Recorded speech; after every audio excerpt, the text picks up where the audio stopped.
So do you plan on giving someone flowers for Valentine's Day? Maybe you want to stay away from the traditional roses and do something a little bit different. So joining us this morning from Morgan's in Bloom is Amanda Dillevue, and she has brought us a beautiful display. Thanks for coming in this morning. It smells so good in here. And I love the idea of doing something a little bit different. Yeah, we are all about changing it up, changing the game, not doing just a traditional dozen roses.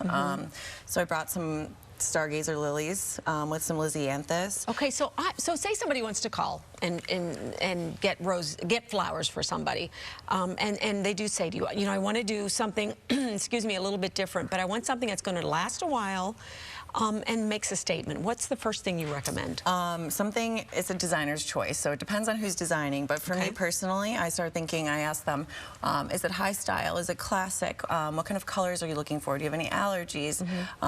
Questions like that, and then I can start building something. Some of my favorite flowers to use right now are ranunculus, anemones, stargazer lilies. Any type of lilies are super fragrant. So if people are allergic or they have cats, I would definitely stay away from lilies. But spring flowers right now are just really in. So we've got some sunflowers and iris, along with some tulips. Gorgeous. Just simply placed, makes a statement, super clean.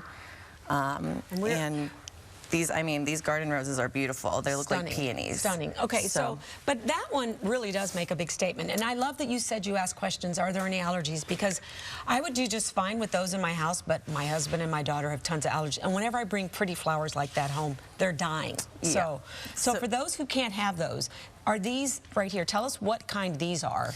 Okay, so we're going to start with the greens. So we've got some eucalyptus, which is super fragrant also. We've got some lisianthus, ranunculus. These are garden roses, but they look like peonies. Look at these. I don't know if you guys can see these. It looks like a combination. Oh, go ahead. It looks like a combination of a rose and a peony, right? Look, that's so beautiful. So what's it called? It's a garden rose. Oh, garden rose. Yeah, it's a different type of variety of garden rose. I actually use foam for this arrangement just to create the dramatic asymmetrical look. We've got some hydrangeas in here. Those are in season all year round. Some really pretty genestra. And these are not as fragrant, so I could do with not these? As fragrant, exactly. Okay, and how about these here? Because these are gorgeous. Tell us what we have in this one. So in this one we have some sunflowers, some purple iris. Purple veronica is really, really popular right now. All of these like really springy flowers. So we did some whimsical greens with some more genestra. So nice. Super fragrant, and some Monte Cassino in here. And I love how you've combined the sunflowers with these other flowers. The purple and the yellow, sorry. So are there flowers during Valentine's Day, you know, that maybe work better, that you feel like when you think Valentine's Day and you want to express love? Are there certain flowers that come to mind besides the rose? Besides roses, yeah. I mean, it just depends on what the person's style is. So if they like simple and clean and classic, you know, 2 dozen tulips in a vase just arranged like this is something that makes a statement. That's super clean and elegant. A lot of things depend on the style of their house, where they're placing them, how long they need them to last. So something like this, since it's in floral foam, is not going to last as long as something in fresh flower, fresh water. So you're better off getting the fresh water if you want them to last longer. Exactly. Okay. And the thing I love about tulips, and I love how you've displayed them, look how simple you've displayed them. You have got, they're long stemmed and they're just kind of leaning over. Exactly. So they have a natural growth. They'll actually grow in the water. So they'll start to get wild, and as their heads start to pop open. So pretty. Yeah, they're just, spring flowers are in right now, so it's really easy to order from us. I mean, you can just simply call and tell me a style with the price range, and then we can make something happen. You know what I love about roses? These are some of my favorite flowers of all time, because to me it's the birth, the rebirth, right? So life is coming back, and soon the sun will be coming back with that.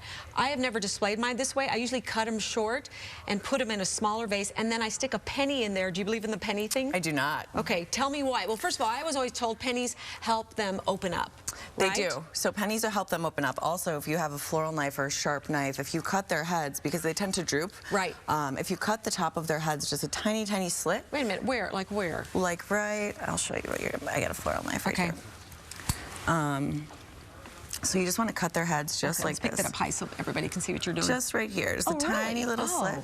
That'll do the same thing? That will do the same thing. Oh, so I don't need the penny anymore? You don't need the penny, but also you need a sharp knife, and then you have to go through all of them. I did not know that. Okay, so forget the penny rule. You don't like it, so we're not going to do it anymore. Yep. So I typically don't use any additives for our florals. So there's other things that you can use, such as like flower food.